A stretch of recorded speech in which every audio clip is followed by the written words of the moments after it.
Hello friends, आज मैं आपको पेनिनसुला ये ट्रेन टू बुसान मूवी का पार्ट 2 एक्सप्लेन करने वाला हूँ। अगर आपने ट्रेन टू बुसान ये मूवी देखी नहीं है, फिर भी आप इस मूवी को देख सकते हैं क्योंकि इनकी दो स्टोरी लाइन है, ये अलग अलग है। इनका जो यूनिवर्स है यही सेम है। ट्रेन टू बुसान में जो सब हुआ था ये आपको यहाँ पता चल जाता है। ये एक जॉम्बी एपोकलिप्टिक मूवी है और बहुत ही तगड़ी थ्रिलर है। मूवी का स्टार्टिंग में कोई स्पॉइलर नहीं देना है, तो चलिए शुरू करते हैं। मूवी स्टार्ट होती है और हमें पता चलता है कि कोरिया में जॉम्बी का आउटब्रेक हो चुका है। वायरस जो लोगों को ज़ॉम्बी में कन्वर्ट कर रहा था वो फैल चुका है। मूवी के फर्स्ट में हमें एक ज़ॉम्बी दिखता है। इसके बाद नेक्स्ट सीन में हमें दिखता है कि जोंग सुंग अपने गाड़ी में है। ये मिलिट्री में होता है। अपनी सिस्टर, अपने ब्रदर इन लॉ और सिस्टर का जो सन है, इन सब को लेकर वो कार में जा रहा होता है। ये सब अब शिप्स की तरफ बढ़ रहे हैं। ये अब कोरिया से निकल कर जापान जाने वाले हैं। इन्हें बचने का यही एक जरिया है। एक जगह पर जब कार स्लो डाउन हो जाती है, वहाँ इन्हें एक फैमिली दिखती है। यह फादर, मदर और उनकी बेटी होती है। जोंग सुक जब फादर को देखता है तो उसकी नेक से ब्लड आ रहा होता है। ये ज़ॉम्बी में कभी भी बदल सकता है, तो इसलिए इस फैमिली को हेल्प नहीं करता। मदर बोलती है कि सिर्फ मेरे बच्ची को लेकर जाओ, पर ये भी रिस्क लेने के लिए वो रेडी नहीं होते। अब हमें एक न्यूज़ दिखाई जाती है और इसमें हमें सब इन्फॉर्मेशन दी जाती है। बुसान की एक फैक्ट्री में से वायरस निकला था और उसके बाद बहुत ही फास्टली ये स्प्रेड हो गया है। कोरिया में हर जगह पर यह है, पर पेनिनसुला में नहीं है। जॉन सुक पेनिनसुला में ही जा रहा था। कोरियन गवर्नमेंट पूरी तरह से तबाह हो चुकी है। बुसान का जो इंसिडेंट था, अब उसे 4 साल गुजर चुके हैं। अब हमें दिखता है कि जोंग सुन अपनी फैमिली के साथ शिप में पहुंच चुका है। यहाँ पहुंचने के बाद वो जापान जाने वाले थे, पर उसके सुपीरियर्स उसे बुला लेते हैं। उसे कहते हैं कि अब वो हांगकांग जाएंगे। जापान में भी जो हालात है ये भी खराब होते जा रहे हैं। जब भी जोंग सुन अपने सुपीरियर को रिपोर्ट कर रहा होता है, तभी इसकी सिस्टर जहाँ होती है वहाँ एक आदमी इन्फेक्टेड है ये हमें दिखाई देता है। ये अब ज़ॉम्बी में कन्वर्ट होने लग जाता है। जोंग सुक को जब न्यूज़ मिलती है, तब तक यहाँ पर यह वायरस स्प्रेड हो चुका होता है। बहुत सारे लोग ज़ॉम्बी में कन्वर्ट हो चुके होते हैं। अपनी सिस्टर को बचाने के लिए जाता है, पर सिस्टर का जो सन है वो भी इन्फेक्टेड हो चुका है। उसकी सिस्टर वहां से निकल नहीं रही, तो वो भी इन्फेक्टेड हो जाती है। जोंग सुक जल्दी से वहां से निकलता है और ये जो चेम्बर है इसे बंद कर लेता है। जोंग सुक का ब्रदर इन लॉ भी वहां आता है और उससे कहता है कि हमें उन्हें बचाना चाहिए, कुछ ना कुछ तो हम कर सकते हैं। पर जोंग सुक नहीं मानता, क्योंकि सब जो वायरस है पूरी शिप पर फैल सकता है। इस इंसिडेंट को अब 4 साल गुजर चुके हैं। हमें हांगकांग दिखाया जाता है और कुछ गैंग के गुंडे जोंग सुक को लेने के लिए आते हैं। जोंग सुक के साथ उसका ब्रदर इन लॉ भी रहता है। ये दोनों फिर गैंग के बॉस के पास आते हैं। यहाँ और भी 3-4 लोग होते हैं। गैंग का बॉस फिर इन्हें एक काम देता है। वो कहता है तुम्हें पेनिनसुला फिर से जाना पड़ेगा। ये कहते हैं कि क्या हम पागल है कि हम ज़ॉम्बीज से मिलने फिर से जाएंगे। ये फिर उन्हें समझाता है। ये कहता है कि हमारे बहुत सारे पैसे वहाँ है, एक ट्रक में इनके $20 मिलियन है। ये और भी इलाबरेट करता है और कहता है अगर तुम रात में गए तो ज़ॉम्बी को कुछ दिख नहीं पाता, वो सिर्फ थोड़ा सा सुन सकते हैं। तुम जल्दी से वहाँ जाओगे और वहाँ से वापस आ जाओगे। इस काम के लिए उन्हें वो इन पैसों में से 50% देने वाला होता है। हर एक को $2.5 मिलियन आने वाले होते हैं। ये जो पैसों का ट्रक है ये एक ब्रिज पर होता है। जो सब प्लान है, यानी कि कैसे कोस्ट गार्ड को जलावा देकर वहां पहुंच जाएंगे, ये सब इनको ये बताता है। इसके बाद हमें दिखता है कि जोंग सुक और उसका ब्रदर इन लॉ इस पर डिस्कस कर रहे हैं। जोंग सुक को वहां वे से वापस नहीं जाना, पर इसका ब्रदर इन लॉ इसके लिए एक्साइटेड है। इनकी जो फाइनेंशियल सिचुएशन है ये बहुत ही खराब है। जो हांगकांग की गवर्नमेंट है, इन्हें रेफ्यूजी स्टेटस उन्होंने नहीं दिया है, यानी कि इलीगल वो यहाँ रह रहे हैं। अगर इनके पास अच्छे से पैसे आ गए तो सही तरीके से जी सकते हैं। ब्रदर इन लॉ जोंग सुक को ये समझा रहा होता है, पर ये समझ नहीं रहा था। जोंग सुक कहता है कि क्या तुम पागल हो, वह फिर से जाना चाहते हो। ब्रदर इन लॉ कहता है कि तुम्हारे लॉजिक तुम तुम्हारे पास ही रखो। अगर तुम इतने सही होते तो मेरी वाइफ, मेरे बच्चे को तुम बचा लेते। उस दिन तुमने ट्राई भी नहीं किया था। ये अपनी बच्ची और वाइफ मरने के लिए जोंग सुक को ही ब्लेम करता है। अब हमें दिखता है कि ये सब पेनिनसुला जा रहे हैं। कोरिया का कोस्ट गार्ड जो होता है यहाँ उतरने के लिए इन्हें परमिशन नहीं देता, पर वहाँ कोई भी नहीं होता। इन गुंडों के आदमी इन्हें 2 सैटेलाइट फोन दे देते हैं। ये जब सिटी में उतरते हैं तो ब्रिज गिरे हुए हैं, पूरी सिटी तहस नहस हो चुकी है। जमीन पर लिखा होता है ये गॉड ने हमें भुला दिया है। ये सब फिर वहां जाने के बाद इनमें से एक एक गाड़ी को स्टार्ट कर लेती है। ये जो औरत है ये पहले टैक्सी ड्राइवर हुआ करती थी। इसे कहाँ से कहाँ जाना है ये सब मालूम होता है। ये फिर ब्रिज पर एक ट्रक चेक करते हैं और उसमें कुछ भी नहीं होता। जोंग सुक सबको गाड़ी में बिठाकर ये ट्रक चेक कर रहा होता है। जब अपने नाइट विजन गॉगल से वो देखता है तो यहाँ एक ग्लास के पीछे बहुत सारे ज़ॉम्बीज होते हैं। एक कुछ भी आवाज ना करे हुए वहां से जल्द से निकल जाता है। थोड़ा आगे जब वो पहुंचते हैं और एक ट्रक उन्हें मिल जाता है। जब ये चेक करते हैं तो इसमें बहुत सारे पैसे पड़े हुए होते हैं। ये सब खुश हो जाते हैं। जॉन्ग सुक का ब्रदर इन लॉ इस ट्रक का जो ड्राइवर है उसके पास आता है। ये मरा पड़ा है ये उसे लगता है। इसे वो ड्राइवर सीट से निकालने के लिए झुकता है, पर ये एक ज़ॉम्बी होता है। ये ज़ॉम्बी इसे काटने के लिए पकड़ता है, पर जॉन्ग सुक इसे बचा लेता है। इसे बचाते वक्त ही इस गाड़ी का हॉर्न बज जाता है। रात में ज़ॉम्बी कुछ देख नहीं सकते, पर इनके ईयर्स बहुत ही सेंसिटिव होते हैं। अब ये सब इस ट्रक के पास आने लग जाते हैं। जॉन्ग सुक और उसकी पूरी टीम जल्दी से गाड़ी में बैठते हैं और वहां से निकल जाते हैं। जब ये आगे ड्राइव कर रहे होते हैं तो अचानक से इन पर फ्लेयर गन चल जाती है। ये जब फ्लेयर गन चलती है तो ज़ॉम्बी को अब दिखने लग जाता है। बहुत सारे ज़ॉम्बीज इनके कार की तरफ बढ़ने लग जाते हैं। इनके पास एक ट्रक होती है और एक कार होती है। जो कार होती है इसका एक्सीडेंट हो जाता है। सब ज़ॉम्बी इन पर अटैक कर लेते हैं। ज़ॉम्बी ट्रक से बाहर निकल जाता है और वो देखता है कि सब पर अब ज़ॉम्बी अटैक हो चुका है। इसके पास एक गन होती है तो सबको इससे मार रहा होता है। ये ज़ॉम्बी अब इसे मारने वाले होते हैं, तभी एक कार आ जाती है। इसमें दो छोटी लड़कियां होती है। इससे कहती है कि अगर तुम्हें जिंदा रहना है तो जल्दी से कार में बैठ जाओ। जॉन सुक कार में बैठता है और देखता है कि उसके जो सब फ्रेंड्स थे, उसका ब्रदर इन लॉ था, इस पर ज़ॉम्बीज ने अटैक कर दिया है और ये सब मर गए हैं।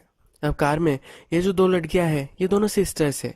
बड़ी सिस्टर का नाम जुनाय है और छोटी सिस्टर का नाम यूजिन है। जुनाय कार चलाने में बहुत ही माहिर होती है। सब ज़ॉम्बीज को मार मार कर इस सिटी के एक दूसरी तरफ वो आ जाती है।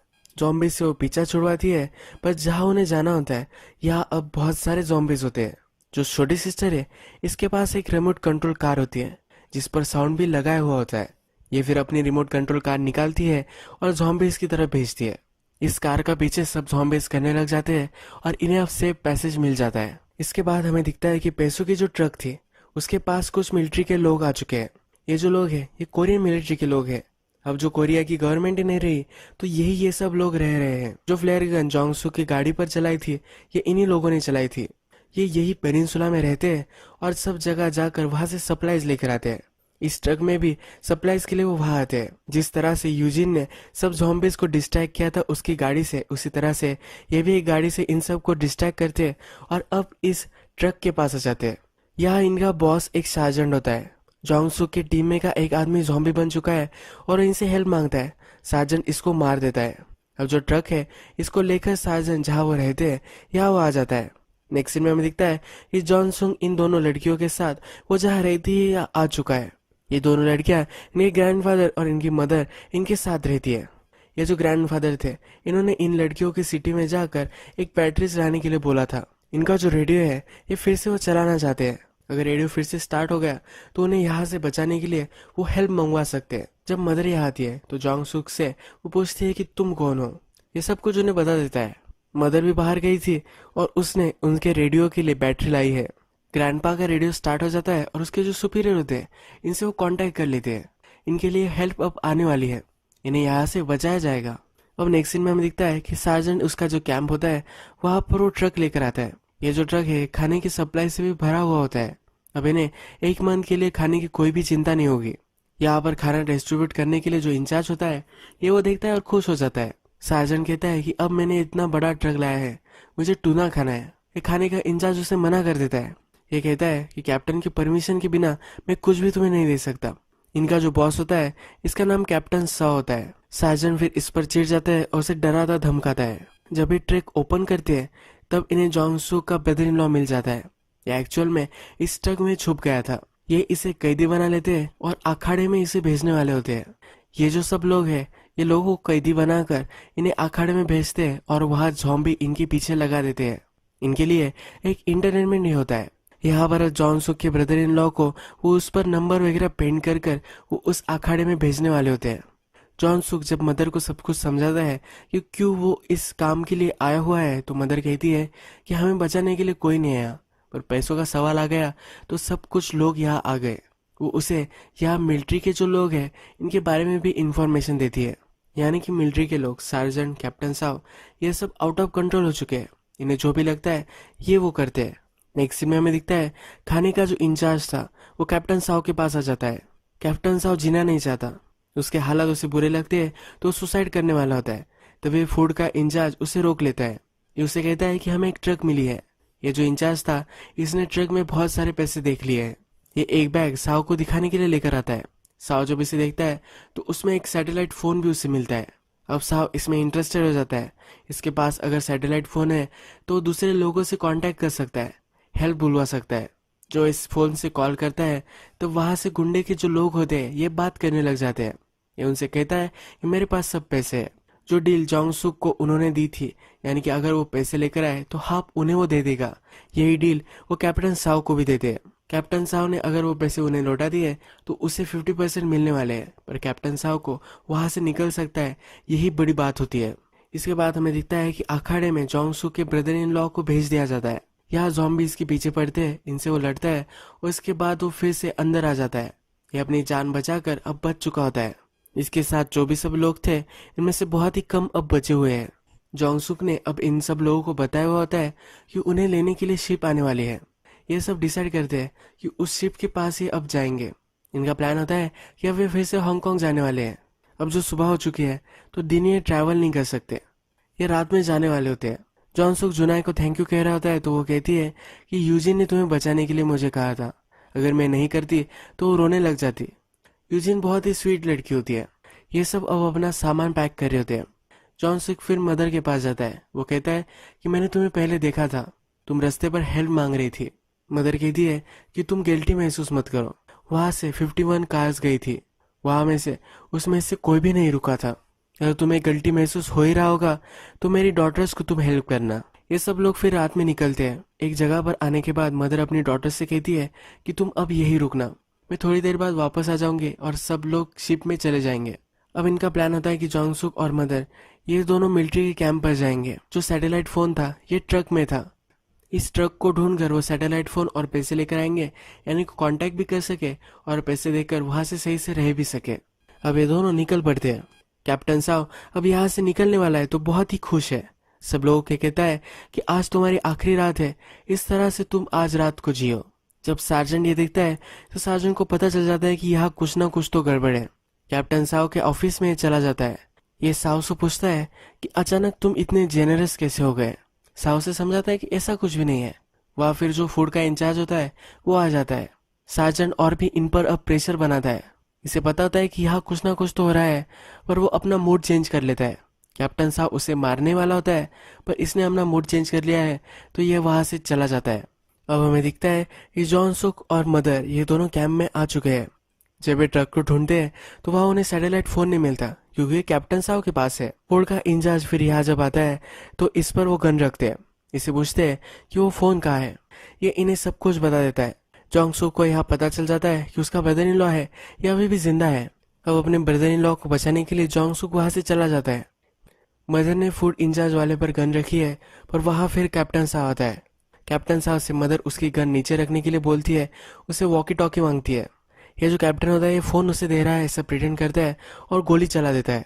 मदर बच जाती है, अपना ट्रक स्टार्ट करती है और कैप्टन साहब को इससे उड़ा देती है। जोंगसुक का ब्रदर इन लॉ अब फिर से अखाड़े में होता है। फिर से ज़ॉम्बीज के साथ इसकी फाइट हो रही होती है। तभी जोंगसुक वहां पहुंच जाता है, सब ज़ॉम्बीज को मारता है। ये जो सब लोग हैं, साजन और उसके आदमी अब जोंगसुक के पीछे पड़ जाते हैं। जोंगसुक सब लोगों को मारकर अपने ब्रदर इन लॉ को बचाते हुए जा रहा होता है। तभी साजन से इसका आमना सामना हो जाता है। जोंगसुक छुपा होता है, पर इसका ब्रदर इन लॉ को एक गोली लग जाती है। इसका ब्रदर इन लॉ यही मर जाता है। यहाँ में दिखता है कि कैप्टन साहब को मदर ने उड़ाया था, पर वो अभी भी जिंदा है। जोंगसुक और मदर अब यहाँ से जल्दी से निकल पड़ते हैं। साजन और इसकी टीम भी इनका पीछा करने लग जाती है। इन पर गोलियां चला रही होती है। जो दोनों सिस्टर्स थे वो भी गाड़ी में आती है और इनको कवर देती है। अब ये सब लोग ज़ॉम्बी से बचते हुए पूरी सिटी से घूमते हैं। एक जगह पर बिल्डिंग में बहुत सारे ज़ॉम्बीज होते हैं। उस बिल्डिंग को जोंगसुक फोड़ देता है। ये सारे ज़ॉम्बी कैप्टन के कार पर ही पड़ जाते हैं। यहाँ पर कैप्टन मर जाता है। ये सब अब पोर्ट पर आ जाते हैं। इन्हें लेने के लिए शिप आने वाली होती है। हमने देखा था कि कैप्टन साहब अभी भी जिंदा है। ये इनका पीछा कर रहा था। इनकी कार को ये अपनी कार टकरा देता है। ये जुनाई को पकड़ लेता है और उस पर गन लगाता है। जुनाई को बचाने के लिए यूजिन अपनी रिमोट कार चलाती है। वो अपनी रिमोट कंट्रोल कार से कैप्टन साहब को गिरा देती है। ये जब हो रहा होता है तो मदर अपनी गन जब पकड़ रही होती है तब उस पर कैप्टन साहब गोली चलाता है, पर ये गोली उसे नहीं लगती। जो ग्रैंडमा थे ये मदर को बचा लेते हैं और उनको ये गोली लग जाती है। कैप्टन साहब जल्दी से ट्रक में बैठ जाता है और ट्रक लेकर आगे चला जाता है। जो शिप इन्हें लेकर जाने के लिए आई हुई थी इस शिप में वो पहुंच जाता है।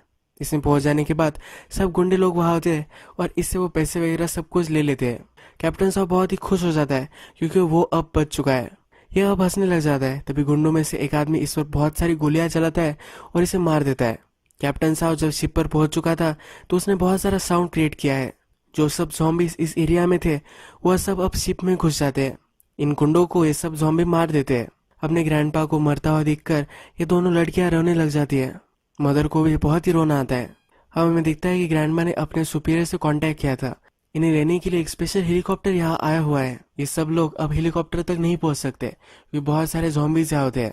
इन ज़ॉम्बीज को डिस्ट्रैक्ट करने के लिए कोई तो चाहिए होता है। मदर जोंगसुक से कहती है कि तुम मुझसे वादा करो कि मेरी जो लड़कियां हैं इनका तुम अच्छे से ख्याल रखोगे।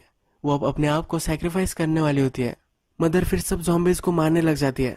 जब हेलीकॉप्टर रुकता है तो जोंगसुक और दोनों लड़कियां हेलीकॉप्टर में बैठ जाते हैं। मदर इन लोगों को कवर देती है। ये दोनों जोंगसुक से कह रही होती है कि प्लीज मदर को बचा लो।